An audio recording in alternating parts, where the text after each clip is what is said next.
Good morning dear children. कल हमने हमारा पाठ साना साना हाथ जोड़ी कंप्लीट किया था और इस पाठ में हमने पढ़ा था सिक्किम की राजधानी गंगटोक की यात्रा के बारे में। इस पाठ की लेखिका श्रीमती मधु कांकरिया थी। इसमें उन्होंने यात्रा में पड़ने वाले सुंदर हिमालय और विभिन्न शहरों जैसे युमथांग, लायुंग, कटाओ आदि का बहुत सुंदर शब्दों में वर्णन प्रस्तुत किया। पाठ पढ़ते समय हमने स्वयं को इस यात्रा से जुड़े हुए पाया और मन में एक इच्छा ने घर कर लिया कि हो ना हो इस प्रदेश की यात्रा हमें अपने जीवन में एक बार अवश्य करनी। पाठ अत्यंत आनंददायक था। अब पाठ की समाप्ति के पश्चात समय है इसके अभ्यास प्रश्नों। आज हम इसके पाठ्य पुस्तक के कुछ अभ्यास प्रश्न करेंगे।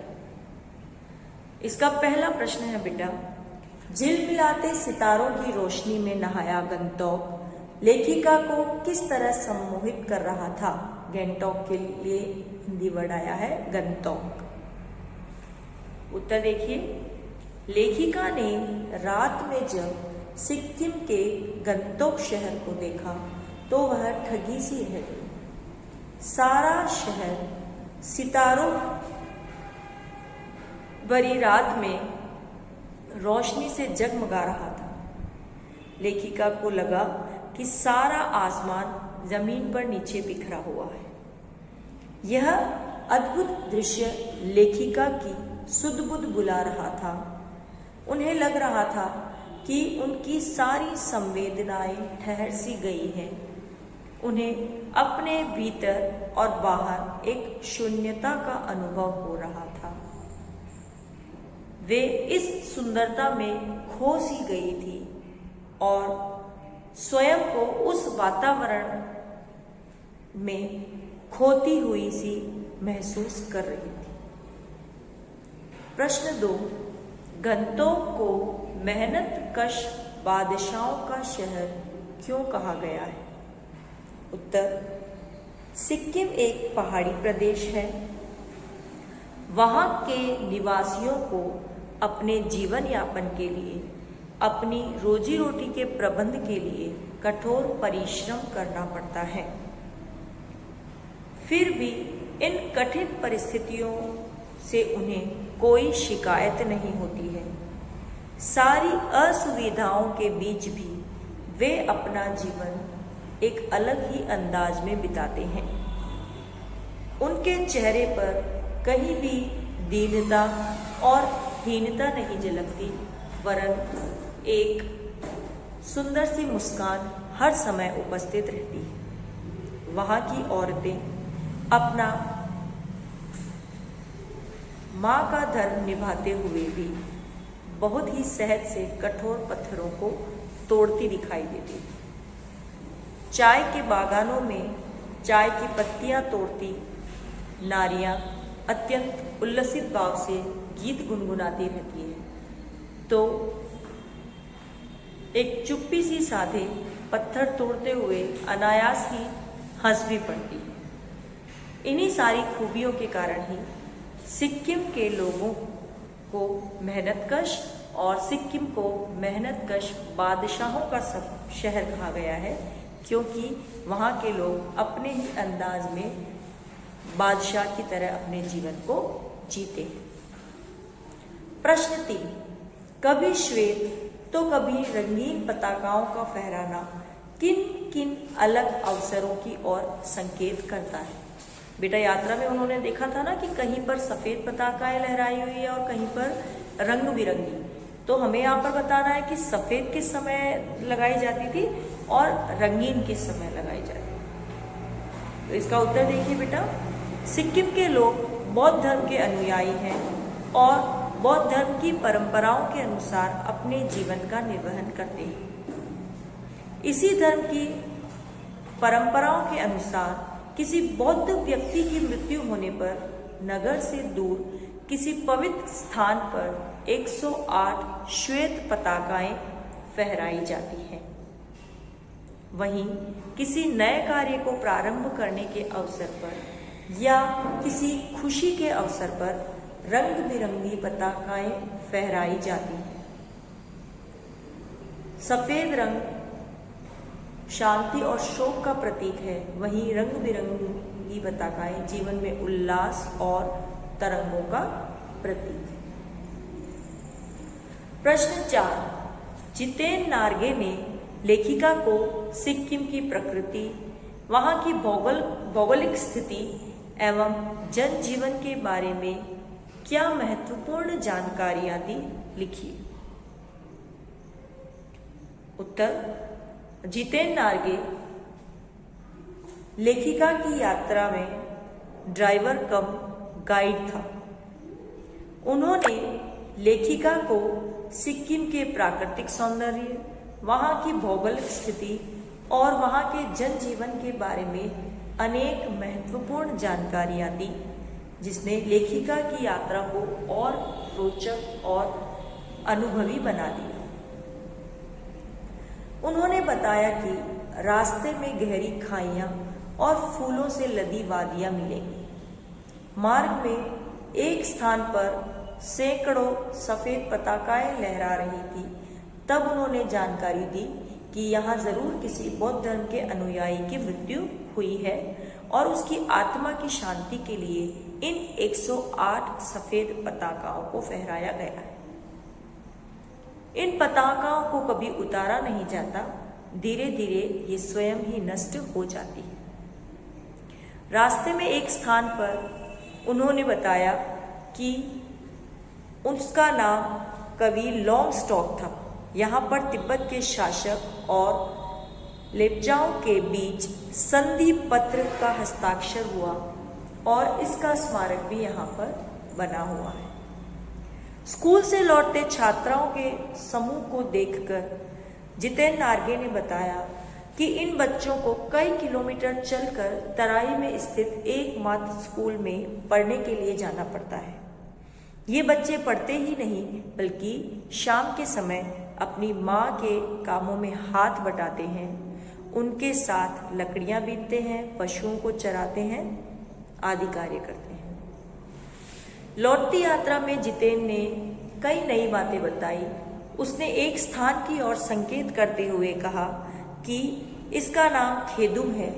इस क्षेत्र में देवी देवताओं का निवास है। यहाँ गंदगी नहीं फैला ली जाती है क्योंकि गंदगी फैलाने वाले की मृत्यु हो जाएगी, ऐसी मान्यता है। उन्होंने कहा कि यहाँ के लोग पहाड़, नदी, झरने आदि की पूजा करते हैं और उन्हें कभी गंदा नहीं करते। लेखिका जितेन नार्गे ने लेखिका को कटाव की यात्रा भी करवाई और बताया कि क्योंकि यह अभी शहरी चकाचौंध से दूर है और टूरिस्ट स्पॉट नहीं है, इसलिए इस मौसम में भी यहाँ पर बर्फ आसानी से मिल गई है। इन सब बातों के अतिरिक्त नार्गे ने लेखिका को समय समय पर तिब्बत से संबंधित अनेक लाभदायक जानकारियां भी दी। अब है बेटा प्रश्न 5, लॉन्गस्टॉक में घूमते हुए चक्र को देखकर लेखिका को पूरे भारत की आत्मा एक सी क्यों दिखाई दी? बेटा धर्म चक्र को लेकर जब मन में भाव उठा था तो जितेन ने बताया था ना कि इस चक्र को घुमाने से सारे पाप नष्ट हो जाते हैं। तो लेखिका को लगा कि भारत की हर जगह पर अलग अलग मान्यताएं हैं कि जिसकी आड़ में लोग अधर्म कर भी लेते हैं और स्वयं को पुनः धर्मी मानकर लोगों के सामने प्रस्तुत भी कर देते हैं। लेकिन साथ ही ये भी उन्होंने सोचा कि हर जगह लोगों के मन में ईश्वर का डर व्याप्त है और वह किसी न किसी तरह से ईश्वर के सामने स्वयं को पवित्र साबित करने में विश्वास रखते हैं। तो इसका उत्तर देखिए बेटा, युमथांग के मार्ग पर लेखिका ने एक कुटिया के भीतर एक घूमता चक्र देखा। नार्गे ने उसे बताया कि यह धर्म चक्र है। उसे बौद्ध लोग प्रार्थना के समय घुमाते हैं और माना जाता है कि इसे घुमाने से सारे पाप नष्ट हो जाते हैं। यह सुनकर लेखिका को लगा कि पूरे भारत के निवासियों की आत्मानुभूति एक जैसी है। धार्मिक प्रतीकों के अलग होते हुए भी हमारी आस्थाएं, विश्वास और अंधविश्वास सब में एक जैसी ही सोच है। चाहे मैदान हो या पहाड़, और चाहे कितनी भी वैज्ञानिक प्रगति हमारा राष्ट्र कर ले, लेकिन यह जो मान्यताएं हैं वह अभी तक भी वैसी ही बनी हुई है। लोग धर्म में विश्वास रखते हैं। धर्म के नाम पर वह अनेक बार अंधविश्वासों में भी विश्वास कर लेते हैं, और इसी का एक उदाहरण था धर्मचक्र को घुमाना और मैदानी क्षेत्रों में गंगा नदी में स्नान करना। ठीक है, इसका प्रश्न नंबर 6 देखो बेटा। जितेन नार्गे की गाइड की भूमिका के बारे में विचार करते हुए लिखिए कि एक कुशल गाइड में क्या क्या गुण होने चाहिए। बेटा जितेन नार्गे मेरे हिसाब से एकदम उचित गाइड था, क्योंकि वह वहाँ की क्षेत्रीय जानकारी रखता था, वहाँ की राजनीतिक जानकारी रखता था, प्राकृतिक जानकारी रखता था, वहाँ की आम बोलचाल की भाषा को समझता था। उसके साथ जो घूमने आए हैं, जिन्हें वह गाइड कर रहा है, वह उनकी मेंटेलिटी को समझने की एक अद्भुत शक्ति रखता था कि वो क्या चाहते हैं, किस तरह की बात करना उन्हें पसंद होगा। साथ ही वह अपने गाना द्वारा लोगों को आनंदित करना चाहता है। वह एक कुशल ड्राइवर था। उसे पता था कि इन कठिन रास्तों पर किस तरह गाड़ी को एक सहज रूप से चलाया जा सकता है। इन सभी को देखते हुए हमें लिखना है कि एक गाइड में क्या गुण होने चाहिए। आप खुद सोचिए बेटा कि हम कभी यात्रा पर जाएं और हमें ऐसा कोई गाइड मिले जो ना तो हमें कोई जानकारी दे पाए, ना उसका हमारे साथ बात करने का टोन अच्छा होगा, मधुर उसमें बात ना करे, हमारी सारी जो उत्सुकताएं हैं, जो हमारे प्रश्नावलियां हैं, वो अगर उन्हें सॉल्व ही ना कर सके तो वह किस तरह का एक अच्छा गाइड। तो इन सारी बातों को ध्यान में रखते हुए हमें एक अच्छे गाइड की विशेषताएं लिखनी। ठीक है, तो उत्तर देखिए। गाइड के रूप में नार्गे की भूमिका पर विचार करें तो वह एक कुशल गाइड साबित होता है। पाठ के अनुसार एक कुशल गाइड के लिए आवश्यक गुण निम्नलिखित हो सकते हैं। एक कुशल गाइड में सबसे पहला गुण है अपने क्षेत्र का भौगोलिक ज्ञान होना। तभी वह पर्यटकों को महत्वपूर्ण स्थानों पर घुमा सकता है। इसके अतिरिक्त उसे उन स्थानों के निवासियों, वहाँ के रीति रिवाजों, इतिहास, धार्मिक विश्वासों, परंपराओं आदि का ज्ञान भी होना चाहिए। एक कुशल गाइड को पर्यटकों की रुचि और रुझान की जानकारी भी होनी चाहिए। उसे पर्यटकों से अपनत्व स्थापित करने में कुशल होना चाहिए। कुशल गाइड में विश्वसनीयता का गुण भी होना चाहिए, जिससे पर्यटक उस पर विश्वास कर अपनी यात्रा को सहज बना सके।